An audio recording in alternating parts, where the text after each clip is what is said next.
The burdens of heavy hearts. What makes hearts heavy?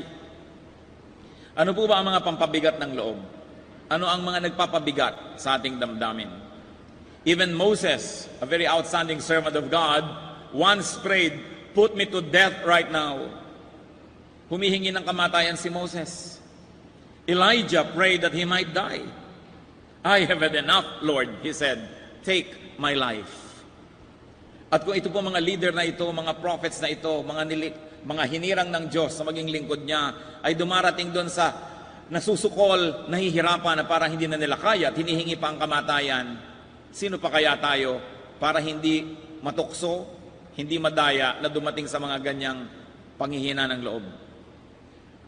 What makes hearts heavy? One is negativism, negative focus. Napakaraming matitingnan na masaya ang tinitingnan malungkot.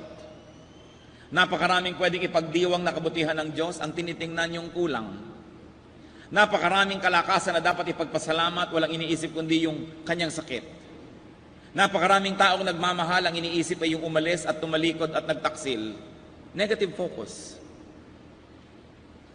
Kakapatid po niyan, negative talk. Kung kayo po nade-depress, kung kayo nalulungkot, nawawalan ng pag-asa, tinitiyak ko, in the last day, 24 hours, in the last week, in the last month, siguradong marami kayong nakakausap ng mga sumira ng loob nyo.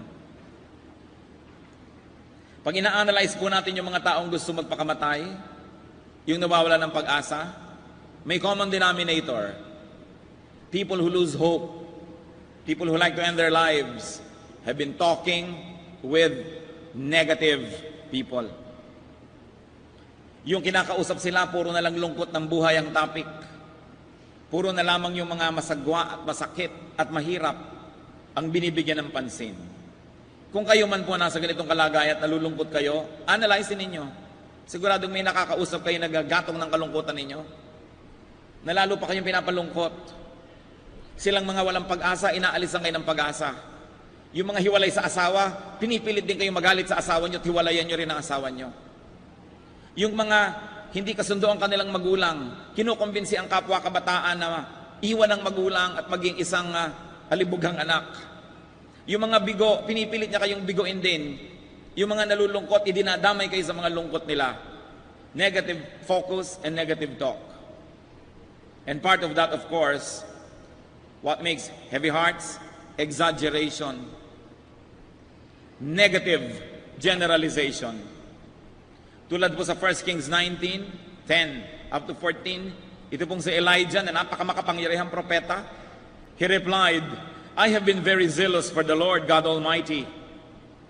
The Israelites have rejected your covenant." Kausap niya po ang Diyos. "Broken down your altars, and your prophets put to death with the sword.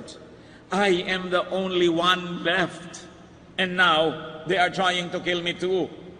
Of course, nag-OA si Elijah kasi there were 7,000 other prophets that the Lord has kept to honor His name. Pag nalulungkot kayo, siguradong nag-OA kayo. Hindi binati ni ganitong tao, hindi binati ni ganong tao, hindi binati ng 3 tao. Wala nang nagmamahal sa akin. Pinakyaw na lahat.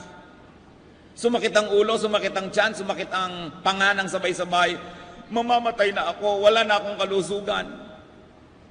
Nalugi ng 3 beses, wala na akong pag-asa. Nakarinig ng isang masamang salita tungkol sa kanya, galing sa isang bibig, pangalawang bibig, pangatlong bibig. Pinagtutulungan ako ng mundo. Tinitiyak ko po sa inyo, pag nawawalan kayo ng pag-asa, nag-OA kayo. Sobrang yung pinapalaki yung mga problema. Nakakakita lang kayo ng konti, dinadagdagan nyo na. So it's important to be godly, and to be godly is to think positive. To be positive. The universe runs in perfect balance, that it is impossible for any number that's negative not to have a positive counterpart. Laging may balanse ang buhay. So you always focus on the positive. Focus on the negative only to learn from it. Only to be humbled by it. Only to be corrected. But not to be put down, discouraged, nor destroyed and rendered hopeless by what's negative. Sabi po sa Philippians 4:8, whatever is true, whatever is noble, whatever is right, pure, lovely, whatever is admirable, if anything is excellent or praiseworthy, think about such things. You know why you get depressed? Because you think of things that are not excellent nor praiseworthy. In fact, you think of things to complain about. You think of what to be sad about, what to be unhappy about. And of course, your own prophecies have their own way of becoming true.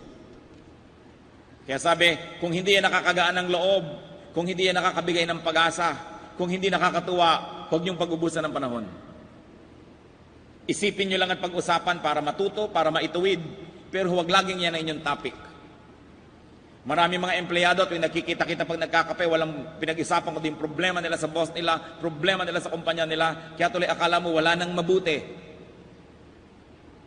Mga magkakapit-bahay tuwing nagkikita-kita, wala nang inisip kundi ang rate ng peso na bumababa, ang gulo ng bansa, ang gulo ng ganito, parang wala nang ibang mabuting nangyayari. Ang mga young couples, lalo yung mga young wives, wala nang ginawa kundi nagkikita-kita sila, pag-usapan yung mga kani-kanyang mga biyanan. Hindi na nila nakita kung anong mabuti sa biyanan, puto na lang nakakainis. And many biyanans are like that too. Bakit natin generalize? Truth is truth. No person can be perfect, kaya walang perfectly bad. You have to be so successful as to be perfectly wrong. So titingnan natin yung tama, yung maganda, sabi, whatever is excellent or praiseworthy, dwell on those things. And you will never be depressed. You will never have to carry a heavy heart. 3 beses lang nabigo. Para 3 beses pa lang naman bumabagsak sa board. Magpapakamatay na. Akala mo lahat na ng area ng kanyang buhay siya ay nabigo. Brothers and sisters, if you're going to be happy in life, avoid negative and pessimistic people. Avoid negative talk. Avoid the unhappy. Avoid the discontented and miserable dahil dadalhin nila kayo sa kumunoy nila. Deal with them only to minister to them. Only to share your optimism and your hope and your faith. But never talk with them too long, because if you don't watch it, they will drag you down. Avoid the miserable. Avoid the discontented. They are vexations to the spirit. Masaya kayo, nakakausap niyo lang itong hindi masaya, mamaya kayo man hindi na masaya. You know, because misery loves company. But deal with them to minister to them. Pero dapat makahalata kayo kung kayo na ang natatanggalan nila ng pag-asa, kayo na ang nalumulungkot dahil sa kanila, avoid them. 2 Timothy 2:16, avoid godless chatter. Iwasan ang mga daldalang hindi maka-Diyos, mga daldalang sumisira ng puri ng iba, mga usapan na nakakasira ng ating pag-asa, natatakpan ang ating mata sa ganda ng buhay at sa kabutihan ng Diyos, at ang itinatakip na piring ay puro reklamo, pinagpighati, hinagpis. Talk with positive persons instead. Kung nade-depress kayo, bago kayo magpakamatay, maghanap muna kayo na makakausap na on fire with the Lord. Maghanap kayo na makakausap nyo na may pag-asa, na mayroong pananalig, at natitiyak ko, bubuhatin kayo at aangatin kayo mula sa inyong kinakalugmukan ng mga pusali. Proverbs 13:20, he who walks with the wise grows wise. Needless to say, he who walks with the hopeful become hopeful. He who walks with the optimists become positive in their disposition. And do not exaggerate, never generalize negative issues. 1 or 2 trees do not make a jungle. 3 beses lang kayong napabayaan ng iyong asawa in a span of 2 years, hindi mo na ako pinapansin, lagi mo na ako pinapabayaan. Huwag mag-exaggerate, never generalize. Sabi nga sa Desiderata, with all its sham, drudgery and broken dreams, it's still a beautiful world. Pwede nyo bang sabihin sa katabi nyo yan ng may ngiti? it's still a beautiful world. It is. So have a godly sense of proportion. Another cause of heavy heart, as we have already mentioned, is complaining spirit. A complaining spirit. A complaining disposition. Ang mga Israelites, mga alipin sa Ehipto, slaves, led by Moses out of slavery to the promised land, but temporarily they were in the desert. Anong ginawa nila tuwing may problema? Magreklamo. Exodus 14:11 to 12. They said to Moses, "Was it because there were no graves in Egypt that you brought us to the desert to die? What have you done to us by bringing us out of Egypt? Didn't we say to you in Egypt, leave us alone, let us serve the Egyptians? It would have been better for us to serve the Egyptians than to die in the desert." Pag naman talaga naging pinuno ka ng ganitong mga taong mga walang utang na loob, matitigas ang ulo, sa konting problema ay gustong mag-alma at magkaroon ng himagsikan. Pinabibigat ang damdamin ng kanilang leader na nagdala sa kanila from slavery to freedom. Talaga naman sigurong mahihingi mo sa Diyos na wakasan ang iyong buhay. You know how cruel even the people of God can be to their leaders? Konting problema, minamalaki. Konting suliranin, pagmumukhang wala ng pag-asa at magigiba na ang buong iglesia ng Diyos. These are agents of Satan. Tools of the evil one to take hope away from people's hearts and to delay and derail the work of God. Tulad ng ginagawa ng Diyos, dadali niya sa promised land yung mga Israelites, reklamo ng reklamo, ibalik na lang kami sa Egypt. Exodus 16:3, the Israelites said to them, "If only we had died by the Lord's hand in Egypt. There we sat around pots of meat and ate all the food we wanted, but you have brought us out into this desert to starve this entire assembly to death." And this, in spite of the miracles they have seen, na nahati ang dagat, sila'y tumawid. Sari-saring mga himala ang ginawa ng Diyos. Nilunod ang buong hukbo ng Ehipto. Pagkatapos, konting hirap, nagrereklamo sila. Bakit nga ba dinala mo pa kami dito? Nahihirapan lamang kami. Tayo ba mga anak ng Diyos, pag nahihirapan na, reklamo na ang nangyayari? Nagbubulong-bulungan na? Lumilikha na ng mga himagsikan? Kaya sabi ni Moses, "Diyos ko po, patayin nyo na lang ako. Ayoko kasama ang mga ito." Napakahirap nga naman. Even now, this can happen. Buti pa nung hindi ako born again, niyayaya mo ko sa Bible study, ayan tuloy, may nangyayari sa akin, nahihirapan ako, etc., etc. Mamatamisin pang nasa impyerno na lang siya. Mga walang utang na loob na mga tao. Complainers have a mysterious way of becoming prophets of doom. Bantayan nyo ito mga kapatid. Bantayan nyo. Ang inirereklamo nyo lagi, kung di pa totoo, nagiging totoo. Kaya dapat binabantayan natin kung anong lumalabas sa ating bibig because of the power of the spoken word. Kaya mga lagi nagrereklamo, ang reklamo nila, nagiging totoo. Marami na akong kilalang ganyan. Pinagkalooban na ng Diyos ng maraming pera, pero lalapit ka, wala akong kapera-pera. Akala yata lagi kang hihingi. Lagi na lang akala mo walang pera, naku, hirap na hirap kami ma-afford yan, pero meron. Talagang naghihirap lahat. Kasi sinasabi lagi ng bibig, nilikha tayo ng Diyos sa kanyang wangis. Hindi natin alam kung anong, hanggang saan ang ibig sabihin nun. We were created by God in His image. We don't know up to what extent that really holds.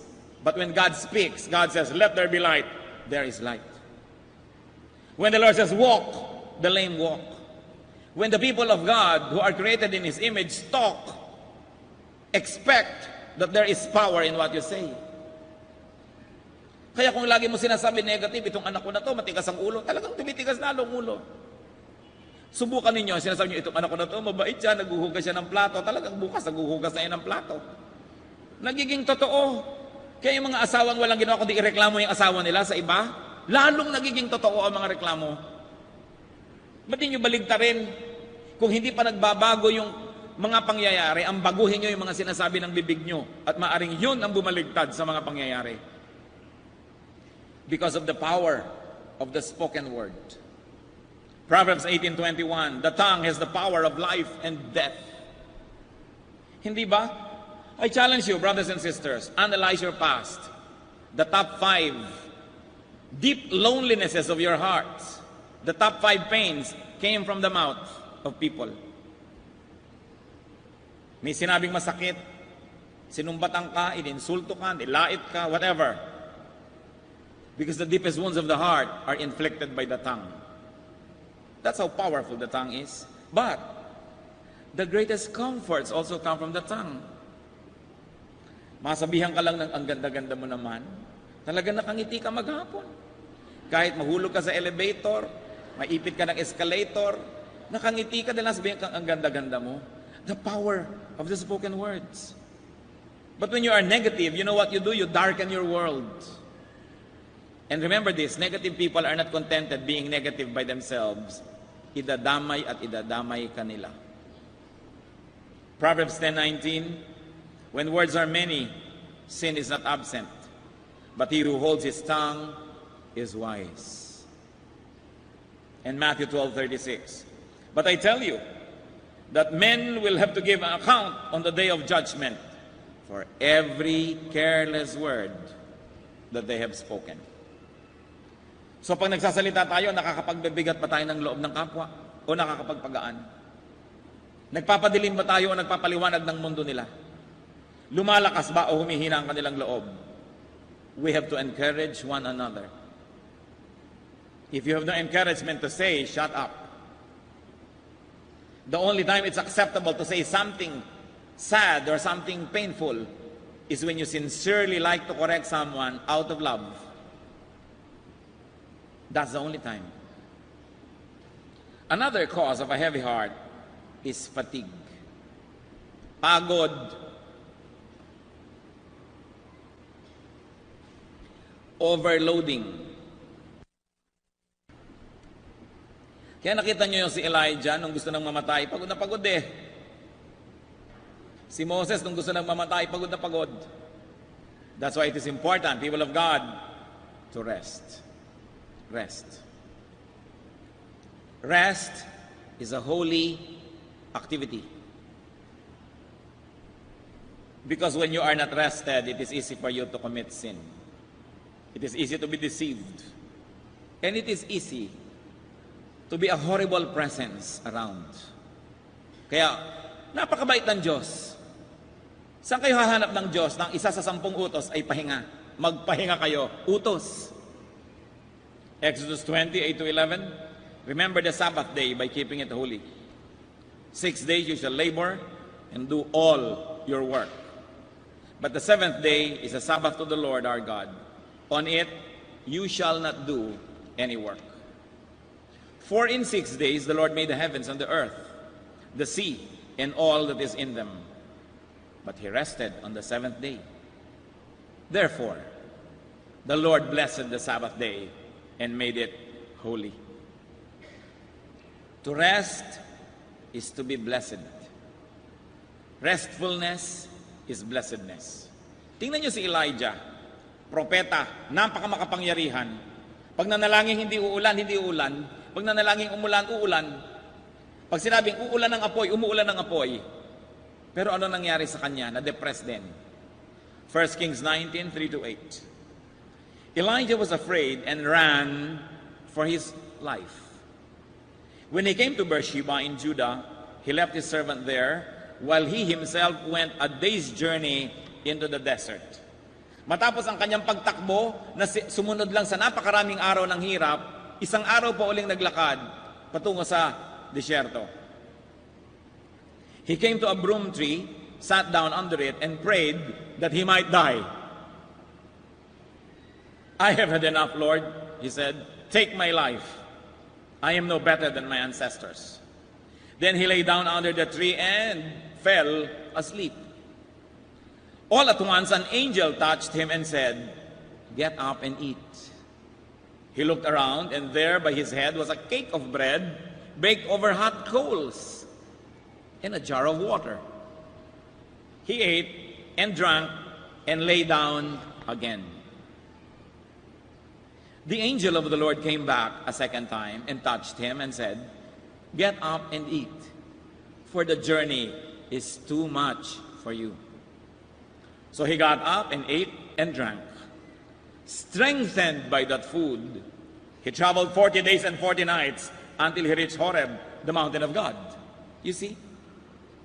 Even great men of God can be deceived by fatigue. Kaya minalapat ng Diyos na siya makatulog at ginising ng anghel. Bangon. Babangon siya, mabangong samyo ng tinapay na bagong luto. Alam niyo, napakabango ng tinapay na bagong luto. At pagkatapos, meron pa dong isang pitsil ng tubig para mainom niya. Kumain siya. Tapos natulog uli.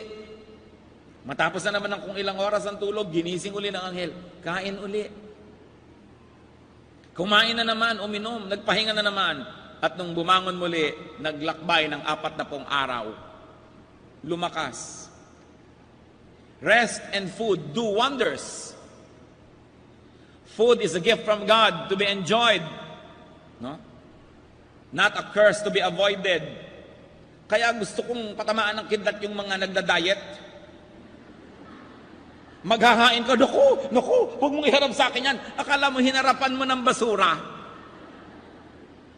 Dapat siguro makaranas ng taggutom yung mga ganun eh. Hindi na sabihin, wow, mukhang ang sarap, konti lang kakainin ko. Diyo, ilayo mo. Ang aarte. Pagpapala ng Diyos ay akala mo nakakita ng sumpa. Alam niyo kung bakit maraming nade-depress sa modern times? Sa sobrang exercise at sobrang diet. Sobrang napapagod ang katawan, wala namang kinakain, kaya ang susunod na gustong gawin, magpakamatay. Kada diet, tanungin nyo nga katabi nyo kung ganyan siya. Kinain na lahat, South Sea, North Sea, East Sea diet, lahat ng mauso, Singapore tea, Thai tea, Bangkok tea, lahat ng nakakapagpapayat. Akala mo sasali sa binibining Pilipinas. Hindi naman masama na huwag kang maging overweight, no? Pero yung exaggerated na pagdadayat na akala mo ka magiging model, ano ba talagang gusto mo mangyari sa buhay? Alam nyo ito, itaga nyo sa bato. Maraming tao ngayon sobrang depressed dahil hindi nakakakain ng tama. Pinapatay ang sarili sa pag-exercise. Dahil ginidyos natin yung balingkinitang katawan na bagay lang sa mga 18 anyos. Siyempre kung 40, 50 ka na, medyo korteng balde ka na. Alam nga namang mukha ka pang Coca-Cola. Kaya yung iba tuloy, pinapavacuum ang mga taba, namamatay sa operating table. Gustong tumawa, hindi na makatawa dahil magkakabitak-bitak ang mukha sa sobrang banat na ginawa. Ano bang umidad tayo? Basta meron tayong pinagkatandaan. Meron kang wisdom to show for your age. Yung iba pa, naku talagang itong mga ito, nanggigigil ako. Magbe-birthday, ilang taon ka na? 18. Sabi ko, kapatid, ang nanay namin namatay ng 40 years old. Lahat kami magkakapatid, nung nag-41, sobrang nag-rejoice. Nalampasan natin by grace ang nanay natin. Nung nag-42 ka, nag-43, 44, wow, 5 taon na tayo nakalamang sa nanay natin. Huwag mo sasabihin, nakakahiya ang edad ko dahil bawat araw na idinadagdag sa iyo ng Diyos, grasya, hindi mo dapat ikahiya. Anong nakakahiya sa may edad? Hindi yung nakakahiya. Lalo marami kang namahal, natulungan, tinangkilik. Age is a trophy. It's a monument to God's goodness. But because we worship youth, as they do in Hollywood, kaya yung iba ayaw sabihin ng edad. Dapat sabihin mo, I'm 82 and so glad I'm 82. Can you imagine I'm 82? Ipagdiwang. Bakit itatago? Nalilimutan ng mga tao kung anong mahalaga ang magpasalamat. So huwag masyadong magpagod sa exercise. Huwag niyong sobrang i-depress ang inyong katawan sa hindi niyo kinakain. Life is a gift to be enjoyed, not a problem to be solved. Pero bakit nga maraming na-depress? Sabi ng Desiderata, many fears are born of fatigue and loneliness. Pagod ka lang, kaya ganyan ka. Kaya matulog ka, magpahinga ka. Sa mga nag-iisip magpakamatay, kumain muna kayo ng masarap at matulog kayo. Paggising nyo, natitiyak kong nag-iba na ang isip nyo. Magpahinga. Kaya nakita nyo yung number 1 na psychological torture, yung hindi ka papatulugin. Ginagawa yan ng mga espiya, ng mga nahuhuli sa gyera. Hindi ka papatulugin ng sunod-sunod na mga araw, mawawalan ka ng wisyo. Kaya matulog, magpahinga. Careful with what you do to your body. Pero on the contrary, mga kapatid, too much rest will also depress you. Kaya walang ginawa kundi magtulog, lagi ding malungkot. Lagi ding matamlay. Dapat tama lang. Remember, 6 days of labor and 1 day of rest. Earn your day of rest with 6 days of labor. Yun ang proportion nun. Another cause of a heavy heart, aloneness. Pag-isa. Aloneness in number and aloneness in position. Wala kayong kasama, wala kayong kakampi. Exodus 18:18, you and these people who come to you will only wear yourselves out. The work is too heavy for you. You cannot handle it alone. Ito po ang payo ng biyanan ni Moses sa kanya. Huwag mong solohin ang trabaho, di mo kaya yan. Bababa lang ang iyong kalusugan, bababa ang antas ng serbisyo mo sa mga tao, kailangan huwag mong solohin. Numbers 11:14-15. I cannot carry all these people by myself. The burden is too heavy for me. If this is how you are going to treat me, put me to death right now, sabi ni Moses sa Diyos. If I have found favor in your eyes, and do not let me face my own ruin. Pagod kasi. Many leaders are lonely because leadership often leaves you alone. Alone in number or alone in position. Pag gusto mong manguna sa tama, maraming tao ang gusto yun lang madali, kahit hindi yun ang tama. You will find yourself alone many times. That's why fellowship with leaders is a ministry. But many people only want the leader's approval or signature without even thinking, paano kaya ako magmi-minister sa kanya? Kaya ayun tuloy yung mga Moses na iisipan pang mamatay na lang sa bigat na ibinibigay sa kanila ng mga tao. So do not be alone too much. Do not be alone too often. Do not be alone too long. According to the latest statistics that I know of, well, the one that I know, I'm not saying it is the latest, highest rate of suicide in the world is in Switzerland.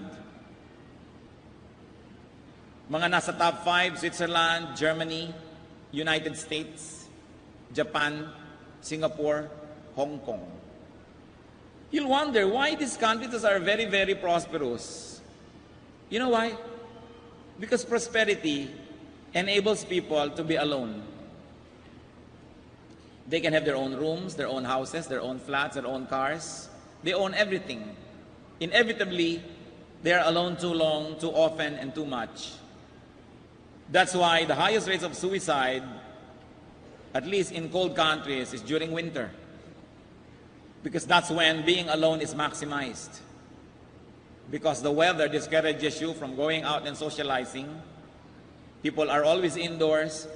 It is a time for the highest rates of suicide. 3 years ago, more than 32,000 people committed suicide in Japan. 32,000 people. 4 na puno ng bulwagang ito. Punong-puno't umaapaw, ganong karami ang nagpakamatay sa pinakamayamang bansa sa Asia. Aloneness. Kasi masyado silang introvert. According to studies, ang pinakamasayang tao sa balat ng lupa, lalo sa Asia, mga Pilipino. Because you are never alone. Salamat sa Diyos. Kumisan sa kahirapan, napipilitan tayong magkakasama lahat, napapasaya ka na rin tuloy at napapatawa kahit nasisikipan ka. Kesa nag-iisa ka. Mga kapatid, kung kayo malulungkutin, maghanap ng kasama. Bumili kayo ng kasama kung wala. So halika, samahan mo lang ako, ililibre kita. Samahan mo akong magpa-parlor. Samahan mo akong mag-golf, ako magbabayad. Aanin yung pera nyo. Kung wala talaga kayo kasama, pakilusin yung pera nyo, bumili kayo ng kasama.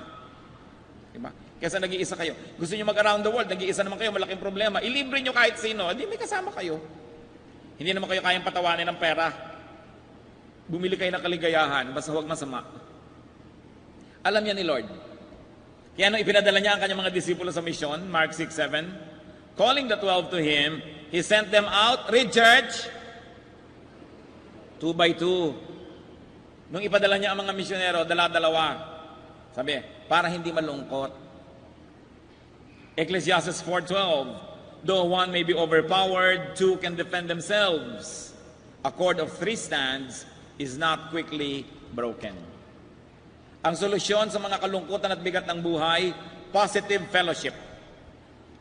Kaya sabi sa Hebrews 10:25, let us not give up meeting together, as some are in the habit of doing, but let us, read aloud, church. Ayun, encourage one another. Don't only want to be encouraged, you should also encourage others. Ang utos, encourage one another. Hindi lang yung encourage nyo ko, kayo nang-encourage pa ng iba. Encourage one another. I'll tell you a secret, which is probably not so secret. This is why Satan wants you proud. This is why Satan wants you selfish, unkind, so you'll be friendless, so you'll be alone. Gusto ni Satan ka maging proud, para walang matuwa sa'yo, layasan ka ng lahat ng tao, in the end, mag-isa ka. At pag nag-iisa ka, kawawa ka dahil ang dali-dali kanyang palungkotin, dayain, depresin. That's why God wants you humble. Sa palagay nyo, bakit gusto ng Diyos na tayo ay mapagpakumbaba, mabait, mapagbigay, mapagpatawad, para ba tayo malugit, madehado? Kasi sasabihin ng iba, lukulugi naman ako, pastor, kung humble ako, dehado naman ako kung mabait. No. Kasi kung humble ka, mabait ka, mapagbigay, many people will love you and many people will flock around you and you will never be alone. In the end, you're the winner. Pero sabi ni Satan, hindi, maging proud ka. Don't associate with them. Mas class ka dyan. Mas mayaman ka dyan. Mababaho yan. Ikaw mabango. Basta't huwag ka makitungo. Pagka sinabi niyang magkano ka, sabihin mo, doble mo. Yung laging mas mataas ka. Yan ang gusto ni Satan kasi ang ending, mag-iisa ka. Maging selfish ka. Kunin mo ng kunin lahat ng pera para sa iyo lang, para sa iyong proteksyon. Lamangan mong mga kapatid mo, lamangan mo sila para sa proteksyon mo. Pero nasa iyo nga lahat ng pera, iniwan ka ng lahat ng tao. Kaya sabi ni Lord, you should be givers. You should forgive. You should be kind. Hindi para tayo ipatalo o ipadehado. Because that's the winning way. Because when people love you, you're the winner. But when people don't care about you, you're the loser. Another cure. But before the cure, another reason for a heavy heart. God's hand. Maaaring kayo nalulungkot, nabibigatan ng loob dahil talagang dinadaganan kayo ng Diyos. Kasi pwede niya rin gawin yon. Psalm 32 verse 4. For day and night your hand was heavy upon me. My strength was sapped as in the heat of summer. Sabi, Diyos ko po, araw-gabi, napakabigat naman ang diin ninyong ginagawa sa akin. Bakit? Kasi, because of sin and guilt. When we commit sin, we get empowered by guilt. We are overpowered, rather, by guilt. And God doesn't have to lift a finger to make you miserable. You will be automatically miserable. Psalm 38 verse 4, my guilt has overwhelmed me like a burden too heavy to bear. Mga kapatid, mabigat dalhin ang kasalanan. Bitawan nyo. Mabigat buhatin ang maruming konsyensya. Mahirap kaladkarin ang maruming budhi. Repent if the cause of your heaviness is sin. It's the only way. Return to God. Psalm 32 verses 4 to 5, yung binasa natin kanina. For day and night your hand was heavy upon me. My strength was sapped as in the heat of summer. Then I acknowledged my sin to you and did not cover up my iniquity. I said, I will confess my transgressions to the Lord, and you forgave me the guilt of my sin. Yun lang ang tanging makapagpapagaan ng bigat ng puso. Kung ang kabigatan ay nanggagaling sa kasalanan, magsisi, humingi ng tawad. Heavy hearts are heavy because they invite, they accommodate, they welcome, and they keep heavy loads. Walang pwedeng pumasok sa puso nyo na di nyo inanyayahan, na di nyo tinatanggap, at di nyo inaalagaan. Kayo rin ang may kagagawan niyan. God gave us free will. Satan cannot interfere with our will. Neither does God interfere with our will. So whatever is inside your heart, pinapasok nyo yan. Kayo lang ang bukod tanging may pananagutan.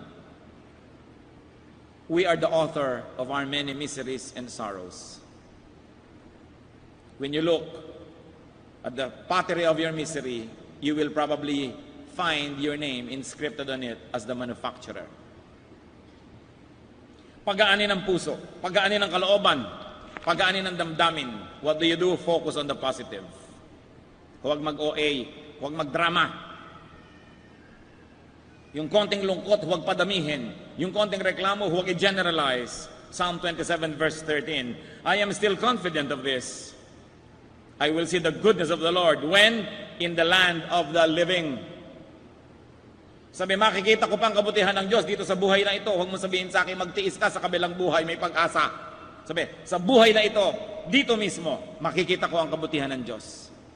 Hindi natin kailangan maghintay na sumakabilang buhay. Gumraduate para lang magkaroon ng ginhawa. Be thankful always and rejoice. Philippians 4:4, rejoice in the Lord always. I will say it again, rejoice. Pag may tao na lagi kayong ini-impluensya na maging negative, maging discontented, maging unhappy, kalaban nyo yung tao na yon. At kung hindi man, kalaban nyo yung espiritu na kumukubakob dun sa tao na yon. In both ways, hindi kayo dapat makitungo. Avoid complaining, especially complaining too much, too often, and too long. Ayaw na ayaw ng Diyos sa mga reklamador. By complaining, you cannot blackmail God into giving you what you want. Numbers 11:1, now the people complained about their hardships in the hearing of the Lord. And when he heard them, his anger was aroused. Hindi siya naawa, kawawa naman ng mga tao, maraming reklamo, pagbigyan, nagalit ang Diyos. Then fire from the Lord burned among them and consumed some of the outskirts of the camp. Meron pa pong isang panahon ng mga tao reklamo ng reklamo. Anong ginawa ng Diyos? Nagpakawala ng pagkarami-raming ahas at tinuklaw ang mga nagrereklamo. Tingnan niyo ang ilalim ng silya niyo ngayon. Baka may nag-aabang dyan tumuklaw. Numbers 14:27, how long will this wicked community grumble against me? I have heard the complaints of these grumbling Israelites. So these are Israelites grumbling, not the Egyptians. Yung Egyptian na nawala ng mga slave, yung mga Egyptian na nawala ng mga katulong, hindi sila yung nagre-reklamo. Yung mga alipin na napalaya ang nagre-reklamo. The people of God. So this can talk to the church now. People in the church na walang ginawa kundi magreklamo. Puro reklamo, puro sama ng loob. Pag ang dami-dami yung sama ng loob, masamaan yung puso. Dahil talagang maraming pwedeng isama ng loob. Pero bakit nyo naipon? Kasi yun ang kinokolektan nyo. Kung kokolekta rin naman kayo ng kabutihan at kagandahan, ang dami rin eh. Kita nyo, pumunta kayo sa taong nangongolekta ng kampana, ang dami niyang bells.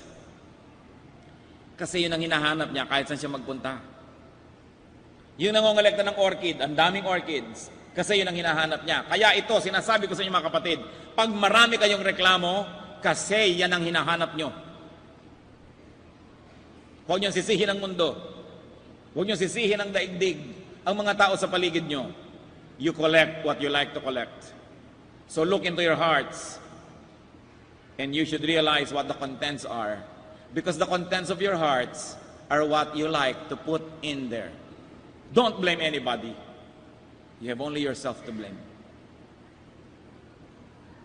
So, rest. Relax. Recharge. Cellphone nga, naglolobat, kayo pa. Kaya pag medyo madali na kayong malungkot, magreklamo siya, teka, lobat na ako, lobat, recharge muna ako. Kailangan nyo munang manalangin, magpahinga, mag-retreat, umawit ng mga papuri, magpasalamat, magbasa ng salita ng Diyos. Tigil muna ang lahat, recharge. Mark 6:31-32, dahil bising-busy ang Panginoong Jesus at ang kanyang mga disciples, then because so many people were coming and going, that they did not even have a chance to eat, He, meaning the Lord, said to them, come with me by yourselves to a quiet place and get some rest. So they went away by themselves in a boat to a solitary place. Ito na yung Panginoon, ang daming nakapila, nagpapagamot, nagpapakounsel, gusto ng mga tulong ng mga disciples. Sabi Lord, aalis muna tayo, huwag kayong maingay. Tayo lang. At dinala niya sa isang malayong lugar para magpahinga. Pati ang paggawa ng kabanalan at kabutihan, pinagpapahingahan din dapat yan. Kasi mauubos kayo. And you cannot give what you do not have. It is important to rest. Ngayon, yung mga iba, magre-rest nga yung church, magre-retreat. Alas 5, ginigising na ang lahat ng kampana para mag-Bible study. At alas 10, alas 11 na ng gabi, hindi pa tapos ang mga gawain. Anong retreat yon? Anong pahinga yon? Tinadtad ng kabanalan, maghapot magdamag, wala ring natandaan, napagod lalo. So dapat may rest talaga kung retreat. Hindi full gear ang activity. Of course, another thing we should never forget is to fellowship. Do not be alone too much, too often, and too long. Acts 2:44. Alam niyo kung bakit lagi kong hinahangaan yung first generation Christians? Sa panahon nila nangyari ang kutakot-takot na himala, all the believers were together and had everything in common. They had true and genuine fellowship. Nagdadamayan. Genesis 2:18, the Lord God said, it is not good for the man to be alone. It was specific for Adam, but it's general enough for all of us. Be right with God. Go to the Lord if you feel heavy. He is the solution. Matthew 11:28-30. Come to me, all of you who are weary and burdened, and I'll give you rest. Take my yoke upon you and learn from me, for I am gentle and humble in heart, and you will find rest for your souls. For my yoke is easy, and my burden is light. Pag mabigat, hindi yan galing sa Diyos. Kasi sinabi na, my yoke is easy, my burden is light. Ang mga lingkod ng Diyos, sa pagsunod sa Diyos, sa paggawa ng tama, maaaring hirap ang katawan, pero tatandaan nyo ito, pag yan ay galing sa Diyos at para sa Diyos, magaan ang loob. Baliwala yung hirap ng katawan, nagpapasarap pa nga yan ng tulog. At pag natulog ka, di ka na nagkakasala, kaya dapat magpagod para antukin at matulog. Pero pag galing sa Diyos, magaan sa loob. Ano man ang kabigatan ng loob nyo ngayon? Siguro mabigat ang inyong puso tungkol sa inyong relasyon, sa inyong mga kamag-anak, inyong asawa, mga kaopisina. Sigurado hindi sa Diyos ang ugat ng mga kabigatan na yan. Ano man ang kabigatan natin ngayon, hindi yan sa Panginoon. Sabi niya, ibigay niyo sa akin.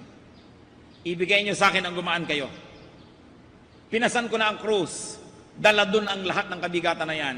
Wala nang karapatan si Satanas sa pabigatan pa kayo kasi pinasan ko na. Yan ang sinasabi ng Panginoon. Kaya tayo may tagapagligtas. Dinadaya tayo ng kaaway kung tayo'y nagbubuhat pa ng maraming kabigatan. Gayong pinasan na ni Jesus ang krus. Aming Diyos, lumalapit po kami. Lalong-lalo sa aming mga kapatid, kaibigan na may mga kabigatan ng loob. Kabigatan na nakakaapekto na sa kanilang overall outlook in life. Kabigatan na nakakaapekto na sa kanilang behavior at relationship with people. Kabigatan na nakakaapekto na sa kanilang kalusugan at kapayapaan. Lumalapit kami, Panginoon, ngayon. Gusto naming tanggapin ang alok niyong ibigay ito sa inyo. Una, tinatanggap namin ang inyong mga pagtutuwid at mga pagtuturo. Nais namin, Panginoong, ibigay sa inyo aming mga kabigatan. Sapagkat kayong aming tagapagligtas, kayo ang aming Panginoon. Habang nakatungo ang lahat, nais kong ipanalangin sino man ngayon na nais magsabi, Lord, I'm tired of carrying my heavy load. I like to give it to you. Teach me what it means to give it to you and teach me how, but I like to give it to you. Sino man po ang may ganyang manalangin, tumindig kayo't mananalangin tayo. Nanditong Panginoon. Kanina pa sa ating pagsamba, narito na siya. Ang kanyang presensya nandito, His wonderful, majestic, powerful, healing presence. And He says, come to me all of you who are tired, heavy laden, I'll give you rest. It's not an empty word, it's a promise of the Son of God, our Savior. At kung inaalok tayong ganyan, huwag na tayong mahihiya. Huwag tayong ma-embarrass. Because all of us need the Lord. All of us need the Lord. You cannot carry it on your own. Kung may nais pang tumindig, an act of humility to say, Lord, I recognize that I need to give it to you. Do not harden your hearts, especially if you're laden with a lot of heaviness, but surrender to the Lord. Mga kapatid, anuman ang inyong nais ibigay sa inyo, nais yung ibigay ngayon sa Diyos, isuko nyo sa Kanya, I cannot do it for you. You have to talk to God and make your surrender. Surrender whatever you must. Give Him the heaviness of your heart and its roots. Only you can do it between you and God. In silence, be alone with God. Ibigay nyo. Kung merong dapat tayong baguhin sa ating buhay, make the decision to do it. Kung meron tayong dapat patawarin na. Kung may dapat na tayo hinga ng patawad, humingi tayo at magpakumbaba. Be with the Lord for a while. Have a one-on-one private talk with God.